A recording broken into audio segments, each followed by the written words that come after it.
Okay, so the other day on Nightcap, after Nebraska blew out Colorado, Shannon Sharpe and Ocho were going live to do a show. However, it appeared a few things were really agitating Shannon throughout the show. It seemed like he was having a lot of audio issues with the reverb, and Ocho showing up late for their scheduled podcast. I'm going to play you this clip of Unk getting really teed off with his production crew due to technical issues, and then I'm going to play you the heated argument between him and Ocho, and then give you my thoughts. And finally, afterwards, I'll play you a clip of Shannon addressing yesterday's incident to his fans. A lot of people were coming at Unk for calling out Ocho on live and that he never had the same energy for Skip, basically saying he was doing the same thing to Ocho that Skip was doing to him. Anyways, have a listen. Guys, do us a favor. Make sure you subscribe to the Nightcap podcast feed wherever you get your podcast from. And remember, every podcast subscriber, playing back in my ear, guys. It's good. I don't hear anything. Let me start reading again. Yeah. If Shay is not in the state or a city near you, you can order it and it guys, damn it!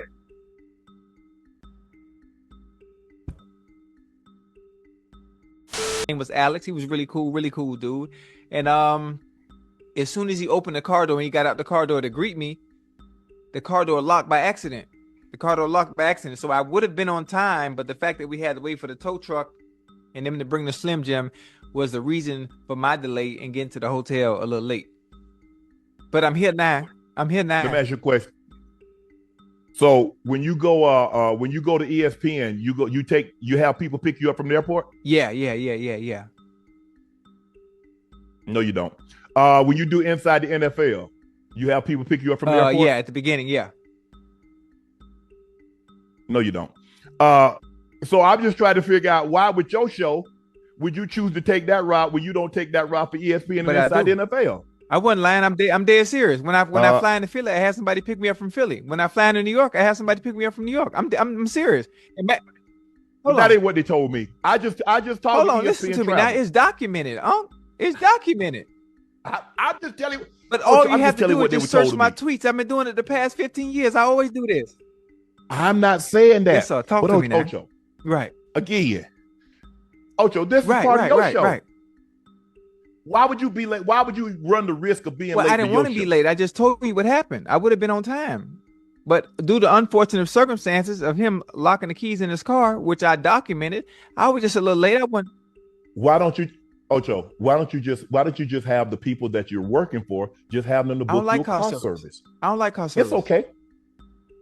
I don't like how them people they be mean and they be bougie. I don't like, they be in suits and ties and shit. That don't make me comfortable. What makes me comfortable is like being able to sit down and talk. Wait, you want to be comfortable or you want to be professional? No, I don't want to be. No, I want to be comfortable. I want to talk to people that I can relate to. Okay. Yeah. Okay. I'm just but see, here's the thing, Ocho. You say you want to be professional. You want to do ESPN. You want to do all these professional things, but you want to take a bootleg ride. No. I want to remain my authentic self the same way I always been and do those things. Is that okay? Okay. No. Okay. Let me know how that work out for you. Colorado lost to Nebraska 20. Okay, so that first clip, you could tell Unk was really pissed off. This issue kept happening multiple times throughout the show, and at the end of it, he just blew up. I don't blame him because it's gotta be frustrating when you pay a staff to handle basic things like this, but these issues keep on recurring. Anyways, Unk would go on to apologize on today's podcast, saying that the issue will never happen again, and with that, let's go discuss the issue between him and Ocho regarding tardiness. So for me, in the beginning when Shannon questioned Ocho if he always had a friend pick him up at the airport for first take or inside the NFL, I actually thought he was just saying this in jest. However, it actually turned out that he was being serious just by looking at his facial expression. Like you could really tell this annoyed him, and rightfully so. Look, I get that the plane being late, there was nothing Chad could do about that, but his insistence on waiting for a tow truck to help Jimmy the car door lock rather than just taking cab would have pissed me off too if I was in Shannon's shoes. I mean, you have your co-host and staff all waiting for you, but more importantly, your fans. So I understand how Shannon felt about this. He comes from someone who really takes his work seriously. I mean, we've heard tons of stories about him being so focused on his craft and work. He's not the type that goes out at night to party and whatever. Instead, he really hones in on how to improve himself. Like, just take a look at this guy. At 50-something years of age, this guy is incredibly dedicated to his physical fitness, hence you can appreciate where he's coming from. So with that said, I get the message he was trying to relay to Ocho about being a professional and taking his job seriously. I think he has a huge vision vision for where he wants to take his two podcasts and is really trying to instill that same energy and work rate he has into Ocho. I mean, Chad does come off as the least serious of the two and more of the goofy Joker type, and I guess that's what makes this tandem so great, how they have great synergy when they're together. So with that said, I understand the advice Shannon wanted to give his co-host, however, I just don't like how he did it on air. I'm not going to say he was belittling him and big dogging Ocho, but it did feel a little weird. He could have given him the same message but done so in private. I don't see any reason to talk to Chad like the way he did in public, especially on a live stream. Ocho did mess up, but I don't think he needed to be talked down to like that. It's one thing if you continue to joke around about it like how I initially thought it was going, but the condescending way he spoke to him, I think it really put off a lot of fans. Anyways, thank God, Chad is a go-happy, fun-loving guy because anyone else, this could have turned a lot uglier. From Ocho's perspective, I get where he's coming from, that he wants to use guys that he knows and is more comfortable with, but as soon as something went off schedule, like a delay in your flight, you need to be able to make adjustments and take a cab to get to your hotel. I mean, you got your fans and Big Bro all waiting for you to get your show started. It's a pretty interesting dynamic these two have. Like, I understand this is their show that they do together, but we all know it's Shannon's baby. At least that's how it's perceived. I mean, when Ocho said he documented the fact that his driver locked the keys in the car, that had me dead. Anyways, I'm going to play you the clip of Shannon on today's show addressing all the issues from the day before. Look, there's been a lot said. Well, you trying to do to Ocho what Skip did to you, blah, blah, blah. No. What I am going to do is that I'm going to push, I'm going to pull, I'm going to drag Ocho to a level that he didn't think he could get to. See, I saw some of the comments. You too serious. It's just a little internet show. It's a YouTube show. For you, that's all you see it as.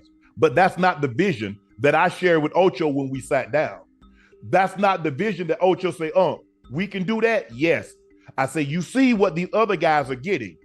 But I can't go when I sit down with these studios and they says, okay, Shannon, what can you do? What do you want to do? How are you gonna package this? What are you looking for? Because when you go to a studio, they want a time slot. They want like, okay, what time slot you want to be in? And can we account on you being in that slot? Yes.